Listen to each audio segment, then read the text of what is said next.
उराव बगावत 1918 ईस्वी। छत्तीसगढ़ के आदिवासी विद्रोह में सरगुजा रियासत के गोपाल ग्राम के आसपास के उराव आदिवासियों का विद्रोह उल्लेखनीय है। रामानुज शरण राजा के शासनकाल में यह हुआ। रामानुज शरण राजा के शासनकाल में 1918 में यह विद्रोह हुआ। उराव बगावत 1918। विद्रोहियों ने सारहरी और पाट पुलिस थाना के 14 गांव लूट लिए। 51 सरकारी कर्मचारियों की हत्या कर दी। रायपुर से अंग्रेजी टुकड़ी विद्रोह शमन के लिए निकली। राजा रामानुज शरण, इलाकेदार भैया बहादुर, इंद्र प्रताप सिंह, लाल जगदीश बहादुर सशस्त्र सैनिकों के साथ बढ़े। धनुष बाण भाले विद्रोहियों के हथियार थे। दोनों पक्षों से अनेक हताहत हुए। गोपाल ग्राम को आग लगा दी गई। जो विद्रोही सामने आए उसे जान से मार डाला गया। सरगुजा नरेश की सहायता के लिए नेल्सन के नेतृत्व में अंग्रेजी टुकड़ी पहुंची। विद्रोहियों को गिरफ्तार किया गया, मामला चला और मृत्युदंड दिया गया। विद्रोहियों के समन के पश्चात जांच करने पर पता चला कि जर्मन मिशनरियों ने विद्रोहियों को भड़काया था। राजा रामानुज प्रताप सिंह को इसकी प्रति भेजने के समाचार से बलभद्र प्रसाद तिवारी सब इंस्पेक्टर नाराज हुआ। गोंड नेताओं को बुरा भला कहा। दीवान साहब एडले ने वार्ता के लिए गोंड नेताओं को बुलाया। आमसभा का कारण पूछा। गोंडों ने कहा कि वे गांधी जी का स्वराज मना रहे हैं। दीवान नाराज हुआ और गोली चलाने का आदेश दिया। 6 आदिवासी मारे गए, अनेक घायल हुए, सैकड़ों आदिवासी गिरफ्तार कर लिए गए। बस्तर में बाहरी लोगों का प्रवेश पर गोंडों ने प्रतिबंध कर दिया। राजा ने सुधार की अनेक घोषणाएं कर शांति स्थापित किया। बैकुंठपुर और मनेन्द्रगढ़ में नगर पालिका की स्थापना, प्रजा परिषद व प्रजा सभा जैसी महत्वपूर्ण घोषणाएं शामिल थीं। रियासतों का विलीनीकरण। भारतीय स्वतंत्रता आंदोलन की अहिंसात्मकता विश्व इतिहास में चर्चित रहा है। भारत पर राज करने वाले अंग्रेजों ने भरसक यह प्रयास किया कि आज़ाद भारत शक्तिशाली ना बने। देसी रियासतें अंग्रेजी राज की पक्षधर थीं। 1947 के आसपास ये देसी रियासतें भी अंग्रेजों पर इस बात के लिए दबाव डालते रहे कि उनकी राय मानी जाए, उन्हें भारत संघ में शामिल होने के लिए बाध्य ना किया जाए। इसका असर पड़ा। 16 मई 1946 को जिस कैबिनेट मिशन योजना का प्रकाशन हुआ उसमें देसी रियासतों पर सम्राट की सरकार की जो सर्वोच्चता है वह समाप्त की जाए। यह सर्वोच्चता नई सरकार को हस्तांतरित न की जाए। देसी नरेशों की मुख्य मांग इसके द्वारा मान ली गई। उन्हें भारत संघ में शामिल होने की बाध्यता नहीं थी। 2 सितंबर को पंडित जवाहरलाल नेहरू की अध्यक्षता में अंतरिम सरकार का गठन किया गया। 22 फरवरी 1947 को ब्रिटिश प्रधानमंत्री एटली ने ब्रिटिश संसद में घोषणा की कि उनकी सरकार भारत को स्वतंत्र करना चाहती है। निश्चितता की वर्तमान स्थिति खतरे से भरी है और अनिश्चितता काल तक जारी नहीं रहने दिया जा सकता। ब्रिटिश सम्राट की सरकार यह स्पष्ट कर देना चाहती है कि यह उनका पक्का इरादा है कि जून 1948 तक सत्ता का हस्तांतरण उत्तरदायी भारतीयों के हाथों में सौंपने के लिए निश्चित कदम उठाए जाएंगे। ब्रिटिश सरकार ने भारत में राजनीतिक दलों के मध्य सामंजस्य व एकरूपता को इशारा करते कहा, यदि पूर्ण प्रतिनिधित्व करने वाली भारत की संविधान सभा जून 1948 तक तैयार न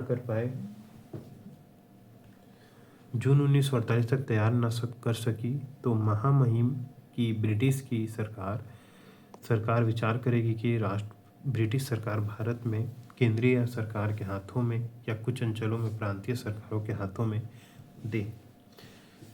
20 फरवरी 1947 को ब्रिटिश प्रधानमंत्री का ब्रिटिश संसद में दिया गया बयान चर्चा का विषय रहा। सभी नेता इसे अपने अपने ढंग से ले रहे थे और अपनी सफलता बतला रहे थे। H.V. हॉडसन ने इस संदर्भ में लिखा, 20 फरवरी 1947 को कैटली का व्यक्तित्व भारतीय संदर्भ में देखने पर किसी न किसी रूप में पाकिस्तान के लिए अनुज्ञा पत्र था। किसी न किसी रूप में पाकिस्तान के लिए अनुज्ञा पत्र था। 24 मार्च 1947 को नए वायसराय के रूप में लॉर्ड माउंटबेटन ने पदभार ग्रहण किया। 1947 में लॉर्ड माउंटबेटन ने पदभार ग्रहण किया। भारत के शासन का उत्तरदायित्व भारतीयों के हाथों हस्तांतरित करना था। माउंटबेटन के पास समय कम था और काम अधिक था। दिन रात अथक प्रयास कर उन्होंने विभाजन के साथ स्वतंत्रता अधिनियम निकाला। 18 जुलाई 1947 को ब्रिटेन ने भारतीय स्वतंत्रता अधिनियम पारित किया। 18 जुलाई 1947 को ब्रिटेन में भारतीय स्वतंत्रता अधिनियम पारित किया। 14 और 15 अगस्त की मध्य रात्रि को रात 12 बजे पंडित नेहरू ने संविधान सभा को संबोधित करते हुए कहा, आधी रात की इस घड़ी में दुनिया जब सो रही है, भारत जगकर जीवन और स्वतंत्रता प्राप्त कर रहा है। ऐसा क्षण इतिहास में बहुत कम आता है जब हम पुराने युग से नए युग में कदम रखते हैं। हम इस पवित्र क्षण में भारत और उसकी जनता की सेवा और उससे भी बढ़कर मानवता की सेवा करने की सौगंध लेते हैं। भारत में कुल 262 देशी रियासतें थी जो विभिन्न संधियों के द्वारा अंग्रेजी भारत की सरकार से जुड़ी थी। सभी अंग्रेजों की संप्रभुता स्वीकार करते थे। इनमें क्षेत्रफल की दृष्टि से सबसे बड़ा कश्मीर था। 82,000 वर्ग मील का क्षेत्रफल था। जनसंख्या की दृष्टि से हैदराबाद सबसे बड़ा था। 1,60,00,000 की जनसंख्या उल्लेखनीय है कि भारत के क्षेत्रफल का 2/5 भाग देशी रियासतों के अधिकार में था। 2/5 भाग देशी रियासतों के अधिकार में था। जनसंख्या लगभग 9,30,00,000 और क्षेत्रफल लगभग 72 लाख मील था। 9,30 लाख और क्षेत्रफल 72 लाख मील था। भारत और पाकिस्तान नामक 2 अलग अलग राष्ट्र बनाए गए और इन देशी रियासतों को यह छूट दी गई कि अपनी भौगोलिक एवं अन्य परिस्थितियों को ध्यान में रखकर भारत या पाकिस्तान में शामिल हो जाएं या स्वतंत्र रहें। अधिकांश देशी रियासतों ने भारत के साथ मिलने के लिए समझौते पर हस्ताक्षर किए। कश्मीर, हैदराबाद, जूनागढ़ रियासतों में हिचकिचाहट दिखलाई। इन देशी रियासतों को भारत संघ में सम्मिलित करवाने का गुरुतर भाग सरदार वल्लभ भाई पटेल को सौंपा गया। इस कार्य में वे सफल रहे और लौह पुरुष कहलाए। छत्तीसगढ़ की रियासतें और विलीनीकरण। 1947 में छत्तीसगढ़ में 14 रियासतें थीं। बस्तर, कांकेर, राजनांदगांव, छुहीकादान, कवर्धा, रायगढ़, सारंगढ़, शक्ति, खैरागढ़, जसपुर नगर, धर्मजयगढ़, सरगुजा, कोरिया और चांगबखार। इन रियासतों के अधिकार क्षेत्र में 30,959 वर्ग मील का क्षेत्र था। क्षेत्रफल की दृष्टि से सर्वाधिक विस्तृत बस्तर था। 13,002 वर्ग मील का क्षेत्रफल था। उसके पश्चात सरगुजा 6,055 वर्ग मील क्षेत्रफल वाला था। सबसे छोटा रियासत शक्ति की थी, मात्र 130 वर्ग मील क्षेत्रफल था। छत्तीसगढ़ की 5 रियासतें कालाहंडी, पटना, रेराखोल, बामना, सोनपुर 1905 में उड़ीसा में सम्मिलित कर ली गई थी। सरगुजा, उदयपुर, जसपुर, कोरिया और चांगबखार छोटे नागपुर से छत्तीसगढ़ में शामिल की गई। रियासत को विलीन करने का दायित्व मिलने पर 5 जुलाई 1947 को सरदार वल्लभ भाई पटेल ने भारतीय रियासतों को भारत के संघ में सम्मिलित होने के लिए अपील की। देशी रियासतें प्रतिरक्षा, विदेशी मामले और संचार व्यवस्था के विषयों में भारत संघ के साथ मिल जाएं, जिसमें देश के समान हित समाये हुए हैं। दूसरी बातों में हम उनके स्वतंत्र अस्तित्व का सावधानी से सम्मान करेंगे। सरदार पटेल की इस अपील से प्रभावित होकर भारत के राजा महाराजा दीवान पटेल से भेंट करते थे। भारत संघ में सम्मिलित होने के संदर्भ में जो आशंकाएं थी उनका निराकरण किया गया। उड़ीसा और छत्तीसगढ़ की रियासतें का अपने भविष्य को लेकर चिंता स्वाभाविक थी। पूर्वी रियासत संघ का जन्म हुआ। राजकुमार कॉलेज रायपुर में रियासतों के प्रधानों की बैठक का यह फल था। 1 अगस्त 1947 से इस संघ ने अपना कार्य प्रारंभ किया। बस्तर राजा इस संघ से अलग रहे। राष्ट्रीय नेता और कांग्रेस के अध्यक्ष आचार्य कृपलानी ने स्पष्ट रूप से देशी राजा गणों को भारत संघ में शामिल होने की समझाइश दी। उन्होंने कहा, भारतीय संघ रियासतों की विलगता की नीति को कभी सहन नहीं कर सकता। यह कभी नहीं हो सकता कि आधा भारत आज़ाद और आधा गुलाम रहे। Mahatma Gandhi, viceroy Lord Mountbatten, Sardar Vallabh भाई पटेल और उनके सचिव वीपी मेनन इस बात की समझाइश देशी रियासतों के प्रमुखों दे रहे थे कि उनकी भलाई भारत संघ में शामिल होने में ही है। 25 जुलाई 1947 को भारतीय राजाओं की एक महत्वपूर्ण बैठक दिल्ली में हुई। वायसराय लॉर्ड माउंटबेटन ने अपने उद्बोधन में कहा, 15 अगस्त 1947 से पहले आप अपने विदेशी मामले, रक्षा और यातायात केंद्रीय सरकार को सौंप दें। जिस प्रकार आप उस प्रजा से जान बचाकर नहीं भाग सकते जिस कल्याण का दायित्व आपके ऊपर है, ठीक उसी प्रकार आप अपने पड़ोसी केंद्रीय सरकार से भी नहीं भाग सकते। जो आप उचित समझें वैसा करें। 25 जुलाई को यह नरेंद्र मंडल की अंतिम बैठक थी। रियासतों के विलीनीकरण के विभाग ने राजाओं से और उनके प्रतिनिधियों से विलीनीकरण के मामले में चर्चा प्रारंभ की। एक अनुबंध पत्र तैयार किया गया जिसमें भारत संघ में प्रवेश इच्छुक रियासतों के राजाओं का हस्ताक्षर लिया गया। 1 अगस्त 1947 ईस्वी को अनुबंध पत्र छत्तीसगढ़ की देशी रियासतों को भेजा गया। खैरागढ़ के तत्कालीन राजा वीरेंद्र बहादुर सिंह ने इस पर हस्ताक्षर किया। कोरिया 7 अगस्त, रायगढ़ 11 अगस्त, कांकेर 11 अगस्त, सरगुजा 9 अगस्त, राजनांदगांव 22 अगस्त, जसपुर 1 सितंबर ने अनुबंध पर हस्ताक्षर किए। 15 अगस्त के पूर्व चांग बखार, सारंगढ़, कवर्धा, चूही खदान, उदयपुर, बस्तर, शक्ति के राजाओं ने अनुबंध पत्र पर हस्ताक्षर किए। सामंतीय रियासतों ने भारतीय सरकार की संप्रभुता को स्वीकार किया। रियासतों के राजाओं ने अभी केंद्रीय सरकार के साथ विलीनीकरण पर समझौता नहीं किया था। यह पहला कदम था जिसके तहत विदेशी मामले, सुरक्षा एवं यातायात विषयों पर समझौता हुआ था। भारत सरकार का विलीनीकरण विभाग अपने प्रयासों में लगा रहा। देशी रियासतों का पूर्ण रूपेण विलीनीकरण उसका एकमात्र लक्ष्य था।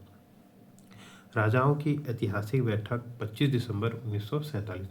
देश के राजाओं को रियासतों में पूर्ण विलीनीकरण की समझाइश देते सरदार पटेल यात्रा कर रहे थे। इसी क्रम में 15 दिसंबर 1947 को वे अपनी पुत्री मणिबेन पटेल सचिव पीवी मेनन के साथ नागपुर पहुंचे। शाम 4:30 बजे गवर्नमेंट हाउस में छत्तीसगढ़ के राजाओं और उनके दीवानों के साथ ऐतिहासिक बैठक हुई। प्रांतीय गवर्नर मंगलदास पकवासा, मुख्यमंत्री रविशंकर शुक्ल और मंत्रिमंडल के अन्य सदस्यगण शामिल हुए। यह एक युगांतरकारी सम्मेलन था। इसका ऐतिहासिक महत्व था। छत्तीसगढ़ के देशी रियासतों को भविष्य इस पर आधारित था। 14 रियासतों में से 11 के राजा उपस्थित थे। सरदार पटेल ने राजाओं व उनके प्रतिनिधियों से विलय संदर्भ में विस्तृत चर्चा की। राजाओं के लिए निर्वाह भत्ते की घोषणा की गई। एक फार्मूला पेश किया गया कि जिन रियासतों की वार्षिक आय 1 लाख रुपए थी उन्हें 15% भत्ता दिया जाएगा। 4 लाख रुपए की आमदनी वाले को 10% और 10 लाख वाले को 7.5% वार्षिक निर्वाह भत्ता दिया जाएगा। निजी जायदाद, महल वगैरह राजाओं के स्वामित्व में रहेंगे। सरदार पटेल ने इसके स्पष्टीकरण से निश्चित होकर छत्तीसगढ़ के देशी रियासतों ने नागपुर में ही विलय पत्र पर हस्ताक्षर कर दिया। राजनांदगांव रियासत की रानी जयंती देवी ने नाबालिग राजा की ओर से सर्वप्रथम हस्ताक्षर किए। रायगढ़ के ललित सिंह, कांकेर के भानु प्रताप सिंह, खैरागढ़ के लाल वीरेंद्र सिंह, कोरिया के रामानुज प्रताप सिंह, उदयपुर के चंद्रचूड़ प्रसाद, सारंगढ़ के राजा नरेश चंद्र सिंह, छुई खदान के ऋतुपर्ण किशोर दास, कवर्धा के धर्मराज सिंह, शक्ति के लीलाधर सिंह, बस्तर के प्रवीर चंद्र भसदेव ने एक एक कर हस्ताक्षर किए। सरगुजा के उत्तराधिकारी, जसपुर के दीवान TCR मेनन व चांग बखार के दीवान रियासत की ओर से विलय पत्र पर हस्ताक्षर किए। जसपुर के TCR मेनन 19 दिसंबर को सरगुजा महाराज, 31 दिसंबर को चांग बखार और जसपुर के राजाओं ने विलय पत्र पर हस्ताक्षर कर दिए। सरदार पटेल ने छत्तीसगढ़ के राजाओं को इस महान त्याग के लिए, प्रजा प्रेम के लिए, देशभक्ति के लिए समय को पहचान कर किए गए सत्कार्य के लिए बुद्धिमत्तापूर्वक कदम के लिए राजाओं को साधुवाद दिया।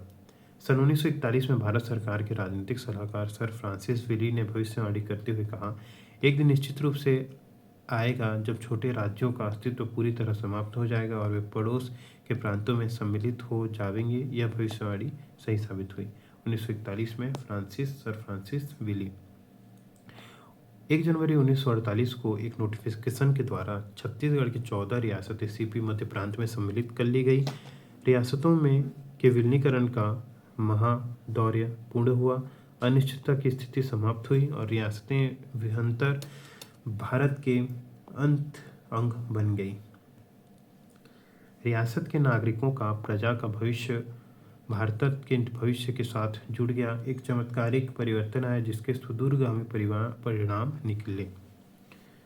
छत्तीसगढ़ की रियासतों का विलीनीकरण एक बड़ी समस्या का निदान था, मगर इस विलय को अमली जामा पहनाने के मार्ग में जो कठिनाइयाँ थी वे भी कम ना थीं।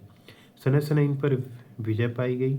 छत्तीसगढ़ के राजाओं ने रियासत विलीनीकरण मंत्रालय के सचिव श्री वीपी मेनन को पत्र लिखकर अनुरोध किया था कि रियासत का प्रशासन भार ग्रहण करते समय प्रशासनिक प्रबंधन में कोई बहुत बड़े परिवर्तन न किया जाए।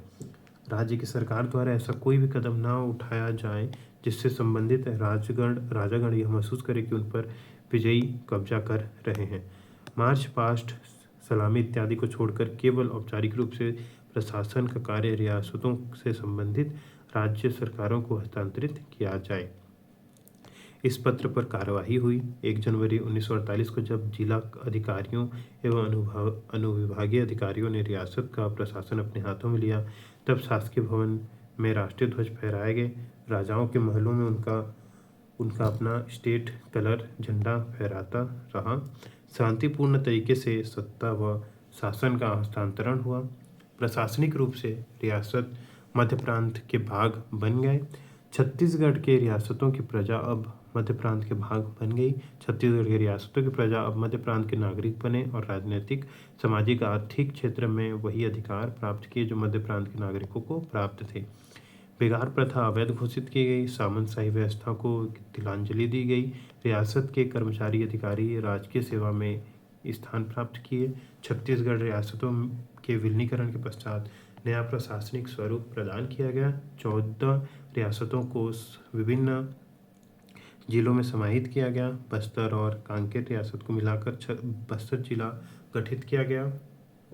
सारंगढ़, रायगढ़, धरमजयगढ़, उदयपुर, जसपुर को मिलाकर रायगढ़ जिले का गठन किया गया। चांग बखार और कोरिया रियासत को मिलाकर सरगुजा जिला बनाया गया। छुई खदान, नांदगांव, खैरागढ़ और कवर्धा रियासतों को मिलाकर दूरी जिला में सम्मिलित किया गया। प्रांतीय धारा सभाओं में रियासत के कार्यकर्ताओं व कुछ राजाओं को स्थान मिला। किशोरी मोहन त्रिपाठी, राम प्रसाद पोटई, रतनलाल मानवीय ने सरदार पटेल से यह मांग की थी। प्रांतीय धारा सभा के लिए मनोनीत सदस्यों के नाम इस प्रकार हैं: V.L. गुप्त, सुंदरलाल त्रिपाठी, सूर्यपाल तिवारी, बोड़ा माझी, रामदयाल सुरोजिया, महाराज रामानुजशरण, धीरेन्द्र नाथ शर्मा, बुद्धनाथ साय, काशी प्रसाद मिश्रा, सारंगढ़ नरेश चंद्र सिंह, अमृतलाल महोबिया।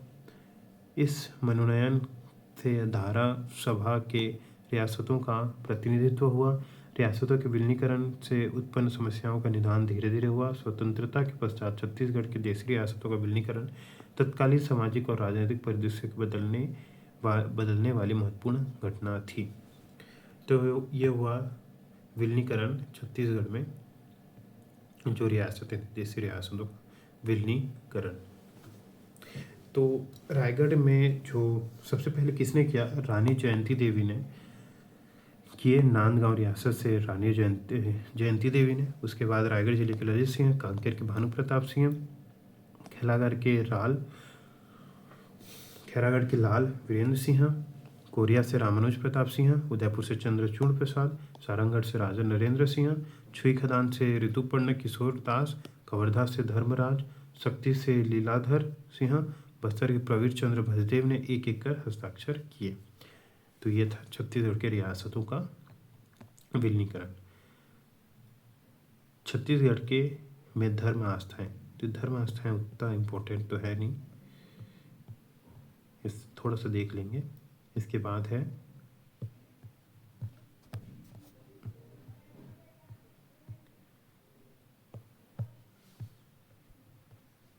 एक मिनट,